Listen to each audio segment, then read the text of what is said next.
Right, if you're happy to, Jade, we'll get going. Super. Well, hi everyone. Thanks for joining us this lunchtime. My name's Megan Crowther, and with me is Jade Ferguson, who hopefully you can all see like I can. We're both members of Park Lane Plowden's clinical negligence team, albeit this talk probably applies to personal injury too. This Law with Lunch is going to be about schedules of loss and, of course, counter schedules too.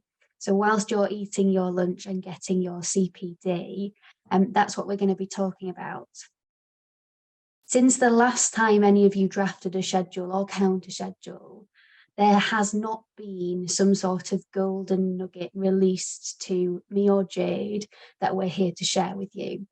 So if that's what you're here for, I'm sorry you're going to be disappointed.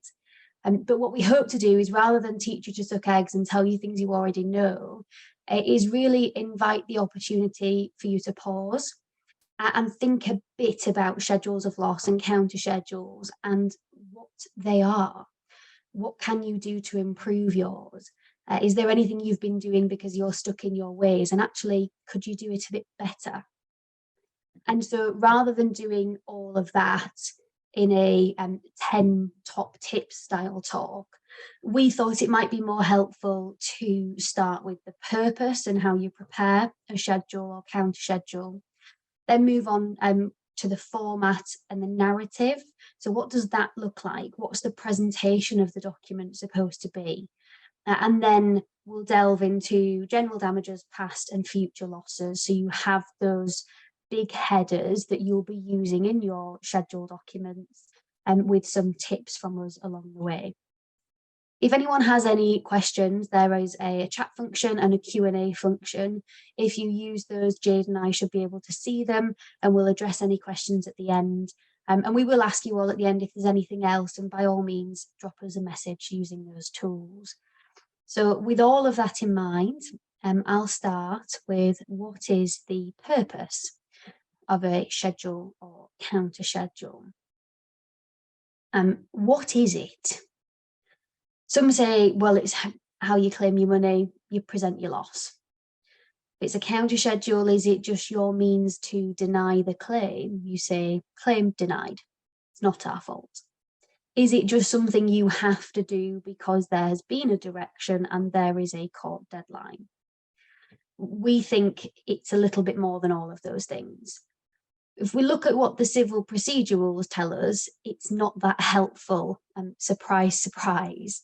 So the practice direction 16.4.2 just tells us the claimant must attach to the particulars of claim a schedule of details of any past and future expenses and losses which they claim. So CPR just tells us if you want to claim some money, do a schedule. And for counter schedules, the CPR tells us that defendants should either agree, dispute, or say there is no knowledge of the claim and provide alternative figures. That's it. That's not particularly helpful.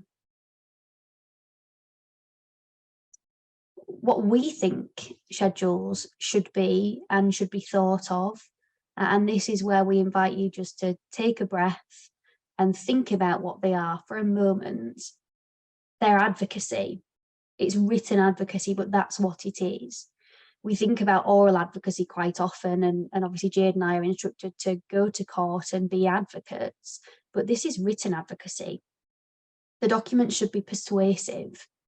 They are a tool to be used inter partes or even with the judge. This is likely to be one of the first documents a judge will see if your case runs to trial. Or even if you're just at a CCMC, it's one of the first things the judge will look at. What's the claim worth? Is it realistic? Where's the defendant at? Are they realistic? And apart from that, these documents bring with them settlement potential on both sides. So even if liability is denied with breach or causation or both, they still bring with them settlement potential. The claimant can say, here's what I want. The defendant says, here's what we think your claim is really worth, brackets, if you win. And between there's a whole host of figures. So they are really important documents and they have lots of different uses. Jade and I both turned to this quote separately when we were preparing this talk, and we thought it was really useful. It's Mrs. Justice Yip in the case of right and satellite information, and it's worth setting the tone for this talk and the thinking about schedules, just going through it. The judge said, "It seems to me the importance of the schedule of loss is frequently overlooked. This is, or should be, the document that draws together the presentation of the claim. It ought to be presented in an accessible and easy to follow format. This means it should not simply be a series of calculations. It needs to be supported by sufficient narrative to explain the case being presented by the claimant." She continued that there was a contrast between the schedule and counter schedule in the case of Wright. "It was immediately apparent to me that the counter schedule was a well-drafted document clearly setting out the defendant's case. It properly fulfilled its purpose." So what the judge was saying in the case of Wright is where we started with our talk, is this is more than just something we have to do, a direction date we have to meet, tell the defendant what we want, tell the claimant what they're not going to get. It's, I'm so sorry for that, the bird just flew into my window. The schedule for us, summing up, is not just a document where you put numbers on a page, and neither is a counter schedule. It's so much more than that. So how do you prepare it? There's lots of things that go into a schedule. It is not A times B equals C, and that's my claim. It is not simply a mass of calculations on a page. Here's where we think you should start, and we think you should start with your evidence. So in clinical negligence claims, medical evidence is obviously of prime importance. Breach, causation, and condition and prognosis can all inform the way we plead our cases. But the lay evidence and the disclosure is also important too. So if you don't have a handle on your evidence, you're not in a position to start thinking about the schedule or counter schedule. From your evidence, you can plot a timeline. What are the key moments in the claim? Is there a point at which the claimant's care regime will increase? Is there a point at which it decreases as they proceed through their recovery? Is there a point at which the claimant returns to work? Or in the but-for scenario, what is the point at which perhaps a young claimant would have graduated from university and started their first job, whereas they can't do that now? That timeline needs to be clear with your actual timeline and your but-for timeline for both claimants and defendants, because you can't draft an effective schedule without knowing your case. That means knowing the strengths of your case, what you say your case is all about, but it means understanding the evidence, the timelines, and the key dates. And so for the claimants listers on the call, I finish by saying it should be a client-led document. Quite often we'll get instructions with, something like the claimant needed care. And we can use our initiative, and we are mostly well-functioning adults. We know how long it takes to do the washing and the ironing, and we know or can imagine, based on our experience as well, how long it takes to help somebody wash their hair, or how long it takes to cook dinner and do the washing up afterwards. But really, it's client-led. It's for the client to tell us what happened in the home whilst they were recovering. The immediate stages following any incident might have been really acute care that tailed off. When we're looking at loss of earnings, we sometimes, and it's because you've received it in this way, of course, but we get a mismatch from the claimant, which is, well, I was off work and then I had an operation, then they called me back in for physio, but then I had another operation. That's not acceptable for you or for us. We need to be led by the client. They need to help us. Now, we give them the tools, we ask the right questions, but if we're not sure when they went back to work, it's not for us to guess. It's not for you to guess, even though you're doing your best. Take the lead from your client, and do rely on them. And on the flip side, for our defendants listers on the call, know your authority. I know there are different bodies that operate with different limits and in different parameters. I'm sure the claimant solicitors on the call will have seen those in reverse, but what is the rate that you're allowed to concede for gratuitous or professional care? Are you allowed to concede an appropriate amount for past loss of earnings? Is there an effective treatment rate that you're allowed to concede, if appropriate to do so? Most of those things, at least in my experience, are well established, but if you're more junior or you're just not sure, ask your client. You're led by them, and it's their document at the end of the day that you or we are preparing on their behalf. So that's where we invite you to start the process. We invite you to start thinking about and just taking that step back as to what should your schedules start to look like. So what I'm going to do is I'm going to hand over to Jade, who will give you some practical tips about where you get going from there. So I'm going to talk a little bit about format. As Megan said, the schedule is going to be one of the first documents the judge will read at trial. So it's the party's first opportunity to press on the judge what their case really is. And that's why it's so important that it's presented in an easily digestible format, so the judge can pick it up at trial and quickly understand what each party's case is. But what does a user-friendly schedule of loss or counter schedule look like? And I think the first step is making sure that it has a clear structure to it. Now, in terms of counter schedules, if the schedule of loss has been presented in a clear, logical way, then I would encourage you to follow that structure when drafting the counter schedule. Again, it's about making it as easy as possible for whoever is reading it to pick up the details. So if you're comparing the schedule of loss and the counter schedule side by side, if they're similar in format, whoever is comparing the two will be able to quickly work out what each party's position is. However, if the schedule of loss hasn't been presented in a logical way, or at least you think there's a clearer way to present the information, don't be shy in deviating from that original structure and presenting your counter schedule in an alternative way. Now, in terms of which structure to follow, there isn't really a right or wrong way of structuring a schedule of loss, but on the slide, I've set out the format that I tend to stick to. So start with a summary, and by that I mean a summary table which sets out, ideally on one page, all the heads of loss, so generals, past losses, interest, future losses. And then after that, I personally like to set out all the relevant data and information, such as all the key dates and facts, like the claimant's date of birth, date of accident, and also, importantly, all of the multipliers, life expectancy, etc. The reason that I tend to start off my schedule of losses in that way is so that whoever is reading the schedule has a quick guide at the front to orientate themselves and be able to pick up easily a figure if needed. So if during a JSM or a trial, you need a quick reminder of what a certain figure is, it's much easier to turn to the front of the document and pick that figure out from the table, rather than trawling through the entirety of the schedule. And as I said, I would usually put that information in a table, again, so that those figures can be picked out at a quick glance.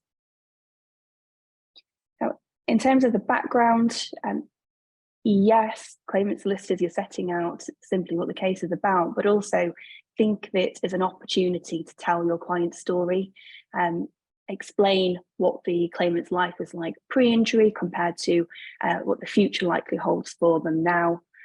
As Megan said, this is a piece of written advocacy as well, so you need to make sure that you have effectively and concisely told your client's story. Now, for defendant solicitors on the line, I know this may sound simple, but it is sometimes forgotten that if liability is not admitted, make sure you include a statement setting that out, that any admission is made subject to issues of liability. So After setting out the background, I then move on to heads of loss. I'm going to come back to that in a second, but just a quick final point on the format and what software to use. There isn't really a hard and fast rule, and I guess it's down to personal preference whether you want to use Word, Excel, or some other kind of bespoke software. If it's super straightforward, I tend to just use Word, but anything even slightly more complex, my go-to is Excel. And the reason for that is that it's much easier to then fiddle about with the schedule if you need to adjust one of the numbers. So say, for example, you're in a JSM and you need to rejig the figures slightly, you can simply tweak one of those and Excel will automatically change all the figures quickly rather than you having to sit there with a calculator and do the math yourself. Now, I know there's bespoke software out there as well. All I would say in relation to that is that it's important to have a general understanding of how the software actually reaches the figures, so that you can spot any mistakes, or if, for example, when you've been inputting the figures, you've made a typographical error and it's churned out numbers that are incorrect, you need to have that background knowledge of multipliers and how those figures have been reached, so that you can spot any potential mistakes or any mistakes that the other side have made as well.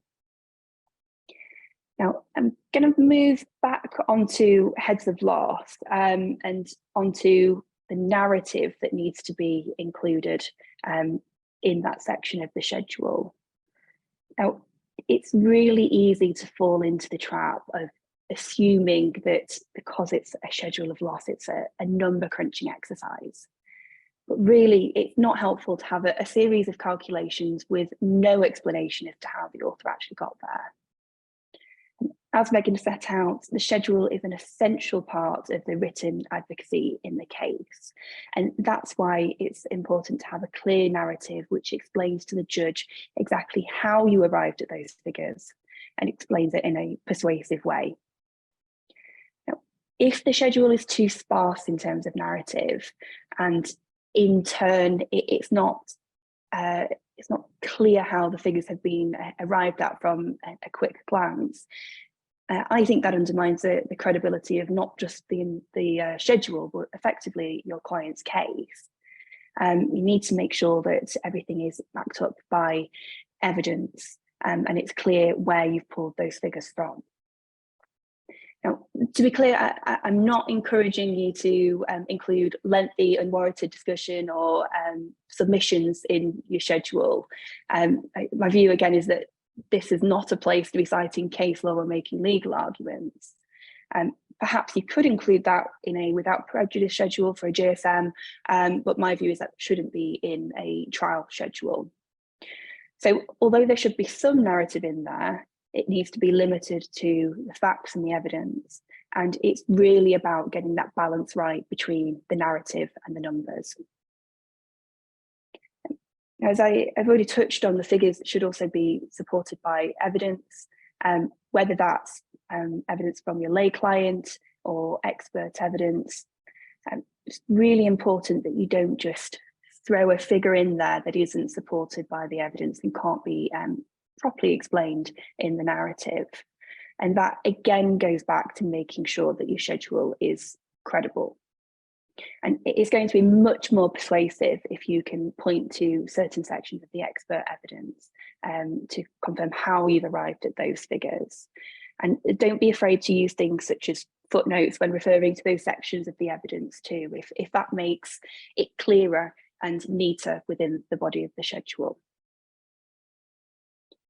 Now I'm going to hand over to Megan again to talk about general damages. Should they be included in a schedule or counter schedule? This is an individualised approach, of course. Some people have very firm views. My view is, yeah, brackets mostly. The reason I say that is because I think it's a really useful thing to address the JC guidelines to detail what the injury is to the claimant, or if you're for a defendant, whether you agree the bracket or disagree with the bracket the claimant has included in their schedule. It doesn't mean that you have to say the claimant wants £37,500 for their injury, full stop. Sometimes it is appropriate to do that, sometimes it's not. It is a judgment call. But again, continuing the theme of it being a persuasive document, it's written advocacy using that narrative that you'll have set out, that Jade had detailed at the beginning with your background. That my view is, why not? At least put in the JC guidelines with a summary of what the injury is. So within the narrative that Jade has just detailed, you will include concisely prognosis, future treatment, issues at work, can the claimant return to work? If there are any particular issues with daily living activities, they should be included. And for a defendant with a counter schedule, are there any key points of mitigation that it's appropriate to include in your narrative at this stage? I do tend to put a figure at the end of my general damages sections in my schedules or counter schedules, because I think it's helpful that both parties have an idea of where they're at. We all know how it works with negotiations and starting high, starting low, but it really just puts us in the same ballpark, or sometimes completely different ones, and we think, what on earth are the other side thinking? You know, they're never going to get that. But I think it's a really useful tool, and I think they should be included for all of those reasons. They often don't form the biggest quantum of your claim. Sometimes they're a drop in the ocean of the quantum of the claim, but they are the thing that if you're for a claimant, your client can hold on to. It's the thing with the emotional value. That's what their injury is worth. And sometimes it's inadequate. Sometimes they're thrilled. But for claimant solicitors, it's a useful tool to use. Your client can see the value in it for what they are going through. And of course, for defendant solicitors, that same logic can be reciprocated. It can be a means to say, we accept this was a nasty injury. However, the guidelines say X, the injury is worth Y. So my answer to the question is yes, mostly. Up next is past losses.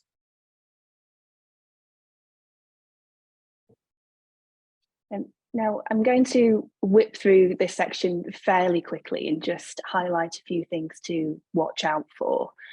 So first of all, in relation to past care, so when calculating a claim for care and assistance by family members, I'd advise adding up the total care time a claimant has put forward, and take a step back and think realistically about what a reasonable number of hours are compared to the injury. So, for example, let's take a claimant that suffered a hip fracture, had surgery, is discharged home. In the first 4 weeks, she has to use a Zimmer frame or crutches, is unable to do household chores and self-care. But in the 4 weeks following that, although there's pain and discomfort, they're almost back to normal with their daily activities, albeit they need some help with activities such as shopping.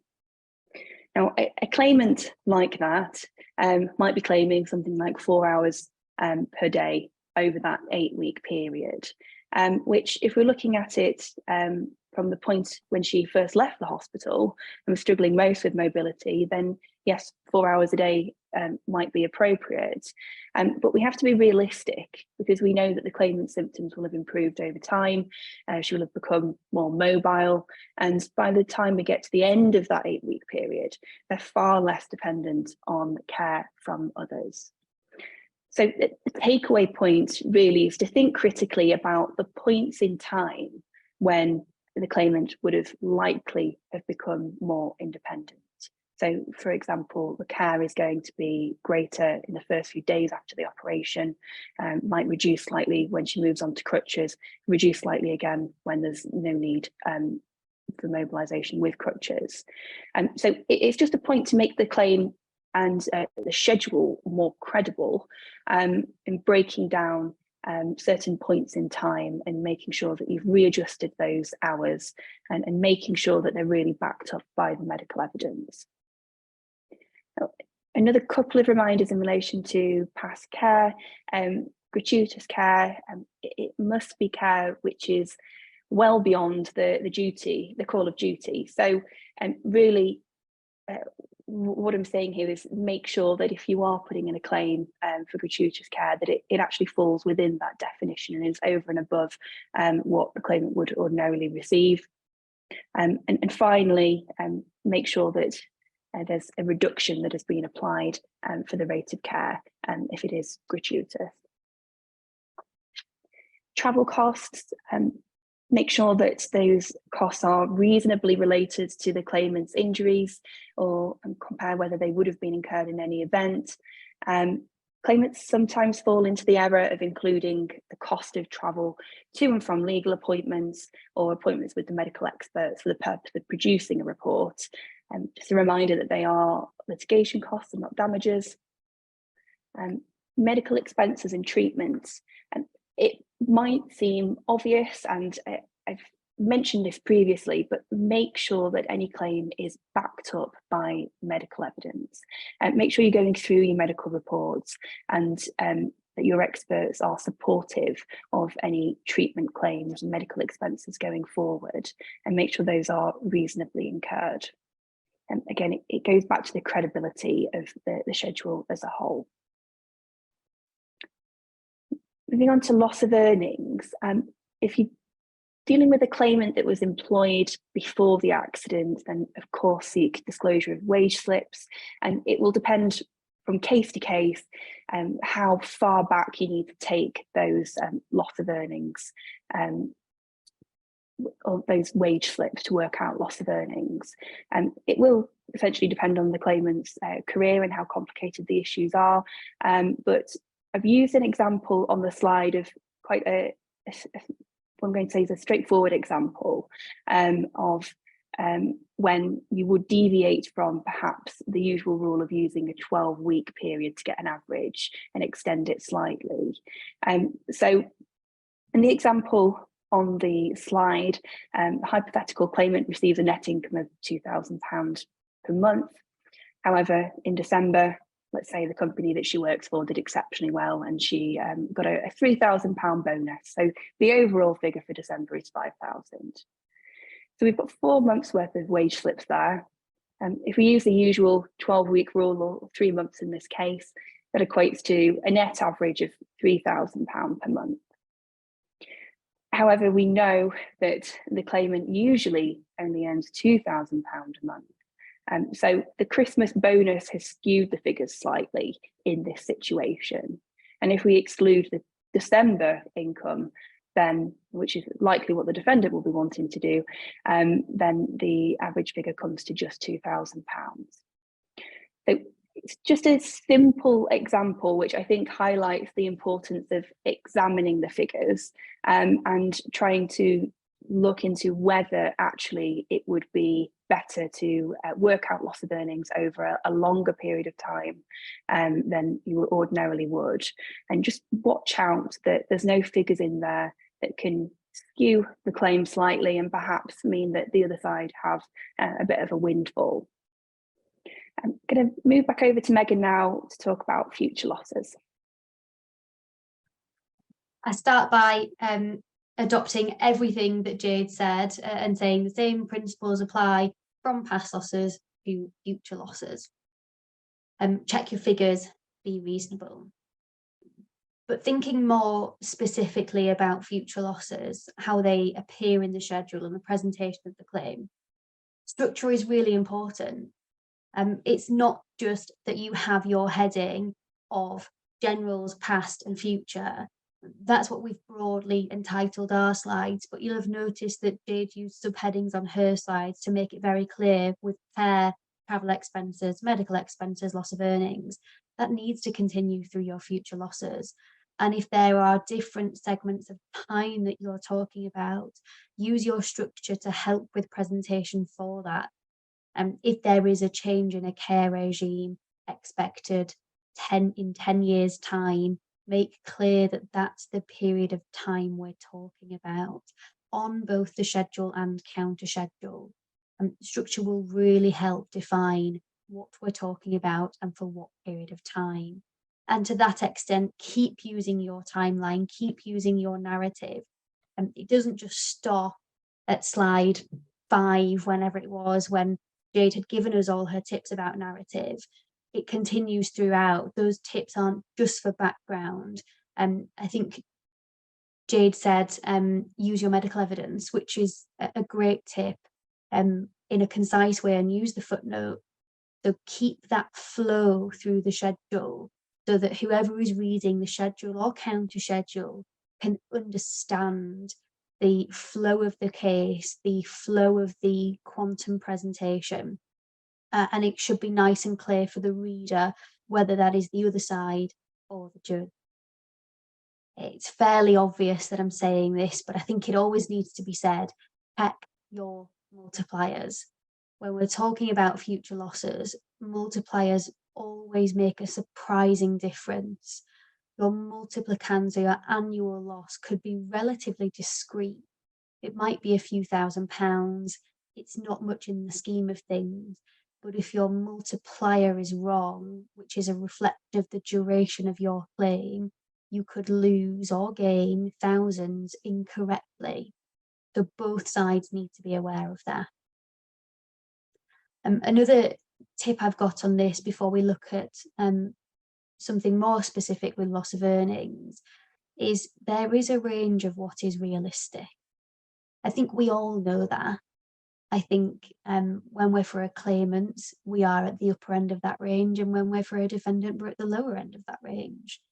That's frankly a reality of where we stand in these types of claims with quantum. But there is a range, and when we find it, that's where we can have settlements where appropriate to do so. So be in that range.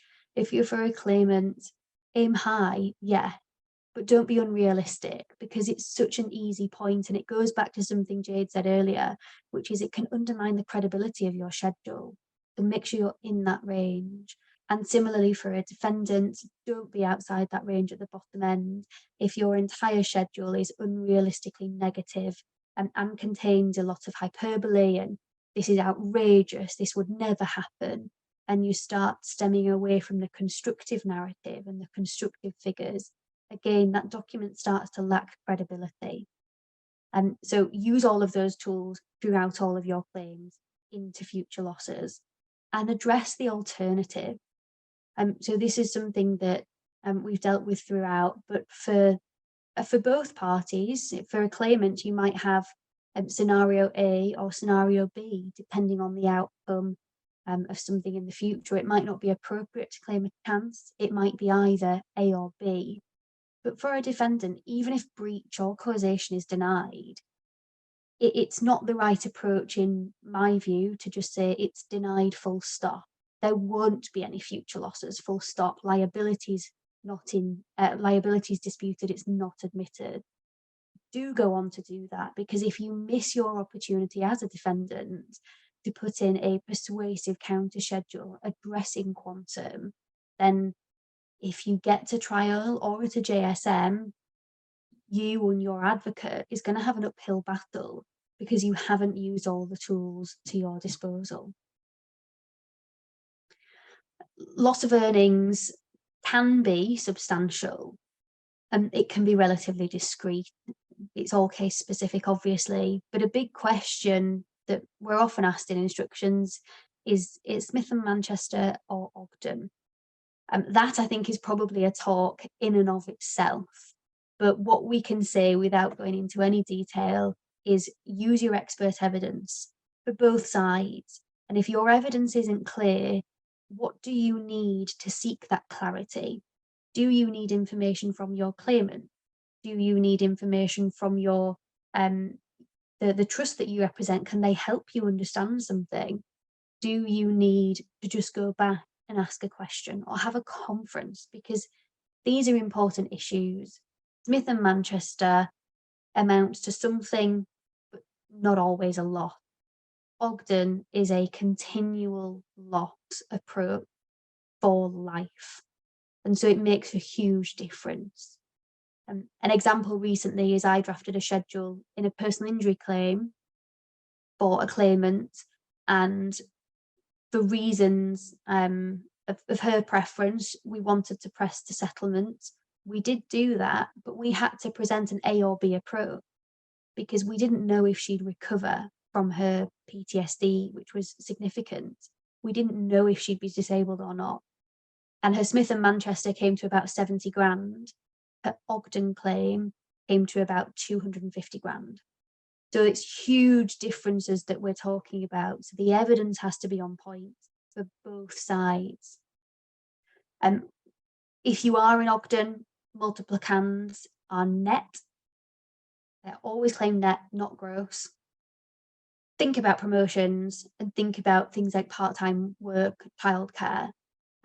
It might be that the but-for scenario was relatively straightforward, and in the current plan, it's probably different for the claimant. Defendants are sometimes on the back foot because they don't have the opportunity when drafting counter schedules and at any point until trial to get questions to the claimant. But the timeline approach for the defendant can be a really useful approach to get their timeline sorted and then respond to the claimants. And pension loss, don't forget about it. Claimants, don't ignore it. It might be modest. You might be claiming a very small percentage difference if there's, let's say, a multiplicand difference. So your claimant's earning capacity is reduced going forward. That can be a simple calculation. Pensions are often scary, and again, they are a talk in their own right. Some of them require experts. Probably many of them require experts, but some are straightforward. You might be claiming 4% on a reduced multiplicand. It's simple enough to do. And for defendants, don't avoid it. If you see a pension claim and think, oh, not sure about that, not sure I understand it, if you need an expert, get one. If you don't, you can tackle it with relatively simple tools of addressing the multiplicand, the multiplier, and the rate. So don't ignore them just because we think of pensions as being a bit scary. And I've just got 2 slides which I'll whip through to evidence what I was saying about multipliers and the need to check them.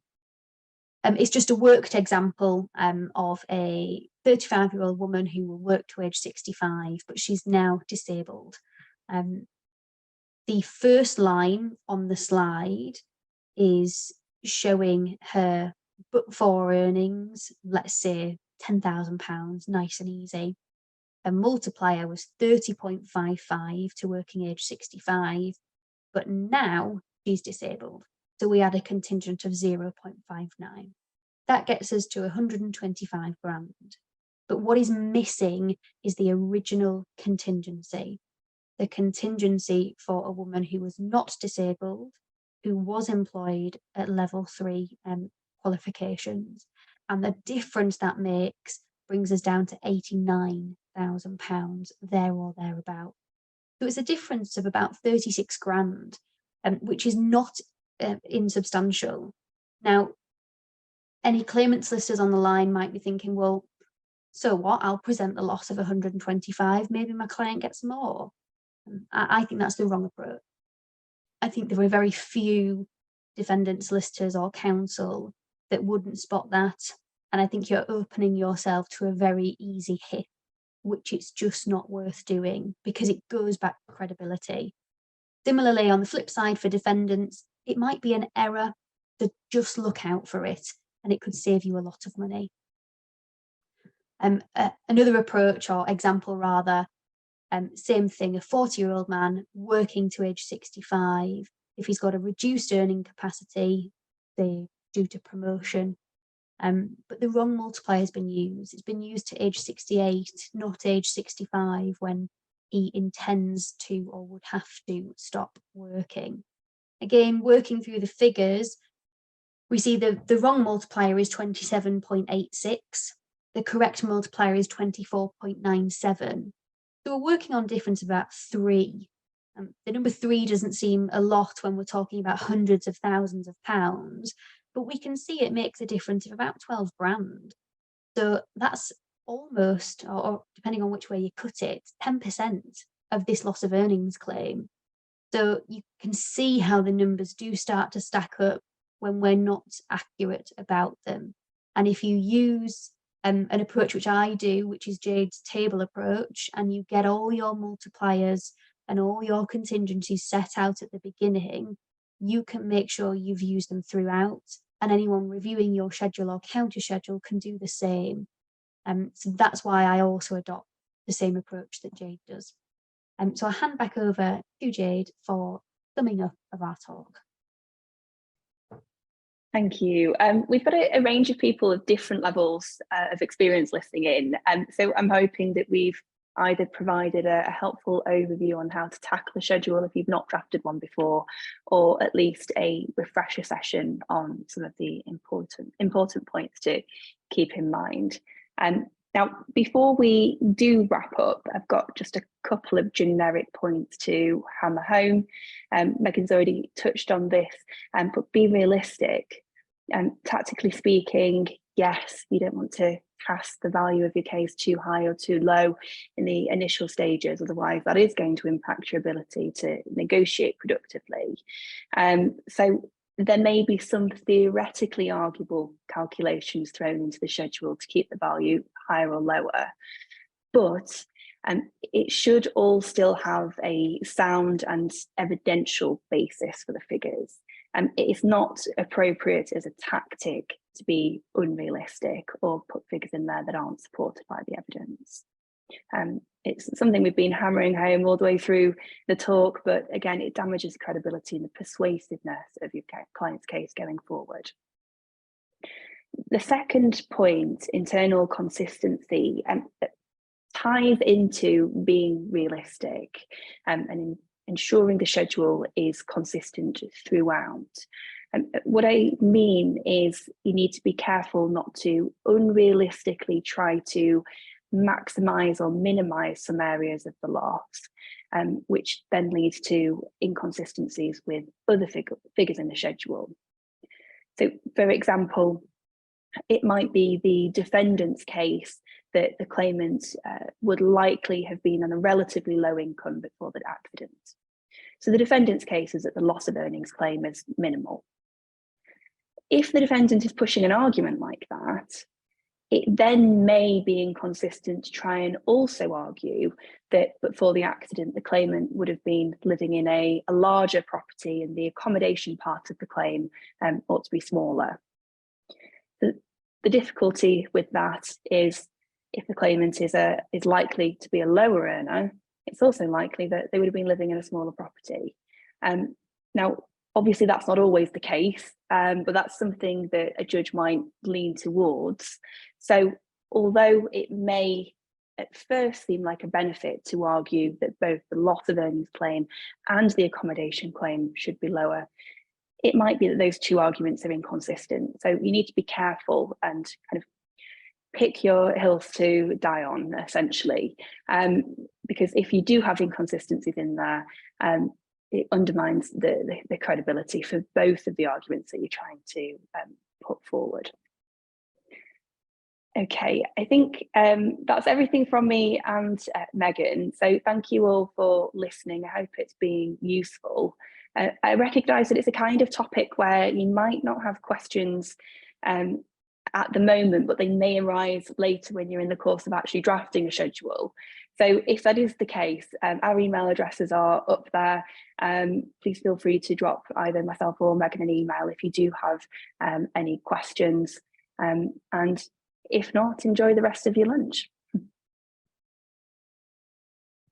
Thank you very much, everyone. I can see participants going down and no questions at the moment. So thanks for attending, and I will end the webinar.